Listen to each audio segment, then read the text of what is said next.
everyone, welcome back to our channel. It is New Year's Eve 2023. Deep breath, we made it.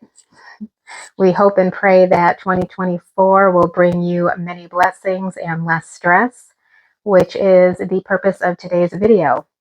I'm going to show you how to make a tincture for anxiety support because, as a lovely reminder, 2024 is also an election year, so we are going to need all the support we can get. First, I just want to say that when you are dealing with any kind of herbal supplement that you're interested in taking, it's always important to check with your doctor first, okay? Just because it's natural medicine doesn't mean that there's no side effects. There are side effects to certain herbs, and also they can interfere with medications that you may already be taking. A lot of people think that because it is natural that there isn't any side effects, but that's just not the truth. In some people, you can have allergic reactions, you can have headaches, nausea, vomiting, intestinal upset, a drop in blood sugar, and many, many more. This is going to be a two-part video. Today we are going to make the tincture, and then it needs to actually sit and infuse for 4 to 6 weeks. So in 4 to 6 weeks, I'll come back and do a part 2, and then I'll show you how to drain the herbs and bottle up the finished product. The tincture we're making today works really well. At least for us it does. We haven't had any side effects. And the recipe I found a little while back. I had bought a bottle, but instead of buying a bottle, a small one like this for, $15 or more, I looked at what was needed and I bought all the supplies. So the herbs that we're going to be dealing with today is ashwagandha, which is this one right here. And this lowers cortisol and just kind of calms the brain. The next one is oat tops. And this is very high in B vitamins. It also tackles distress and tension and anxiousness. The next one is lavender, which has a little bit of a sedation effect and just a nice calming effect as well. The last one is skullcap, and this is a little bit of a stronger sedative, but without the drowsy feeling, which is nice. And it just kind of takes away that heightened anxiety, and it just kind of brings it down. So these are the herbs that we're going to be dealing with today. And because we're dealing with herbs that is very calming, you don't want to take this and then drive or operate heavy machinery. So just kind of use common sense when taking herbal supplements, the same as you would with prescription medications. So let's start making the tincture. For the sake of time, I already put the herbs in the mason jar. And all you're going to do is you're going to get a tablespoon and you're going to put 3 tablespoons of each herb in the mason jar. So 3 tablespoons of the ashwagandha. I'm pretty sure I said that wrong. 3 tablespoons of the oat tops, 3 tablespoons of the lavender, and 3 tablespoons of the skullcap. And then you just need a high proof vodka.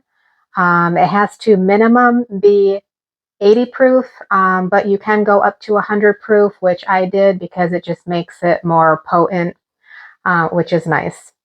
So all we're going to do is pour the vodka all the way up to the top.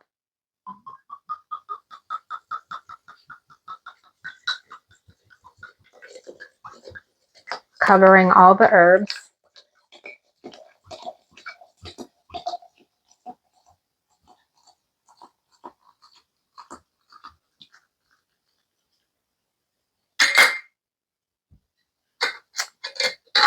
And then we're going to cover it. And then we're going to give it a shake. When the herbs are soaking in the alcohol, it's extracting all their medicinal properties into the alcohol, which is nice. And that's how you get your tincture.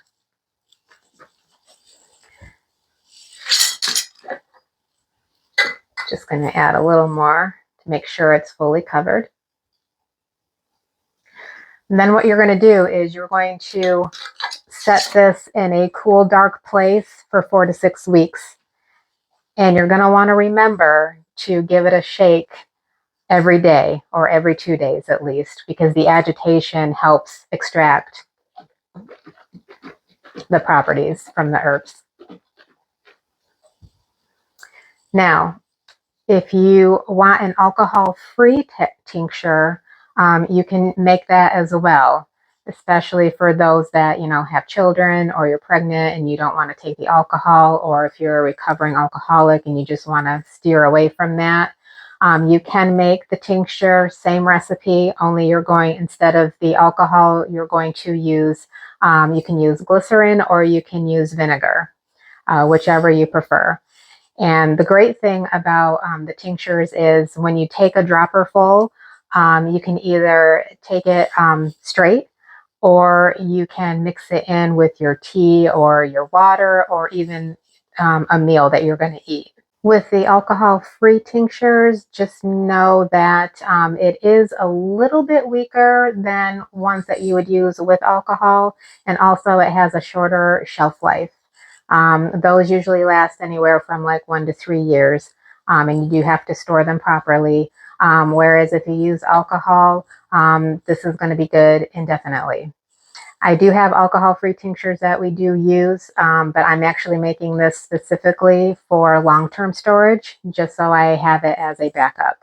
The reason why I am making this for long-term is because it is good to have on hand for trade or barter. We also know that in the last few years, there has been quite a bit of shortages on everything, including medications. So if pharmacies run out of medications for your anxiety, you have something that might help you. Also, it's definitely a lot healthier than taking the pills that have a bunch of chemicals in it. There are also many different tinctures you can make. And actually the next one I'm going to make is a pain tincture, which is good for joint and muscle and arthritis pain, headaches, tendinitis, stomach pain. Those herbs that I'm going to be using are devil's claw, yarrow, and white willow bark. So I'll be making that next as well, just to have on hand. If you don't want to make the tincture yourself, you can also just take a little bit of each herb, and you can also make a tea out of it, and you can get the benefits that way. So I hope you guys enjoyed this video.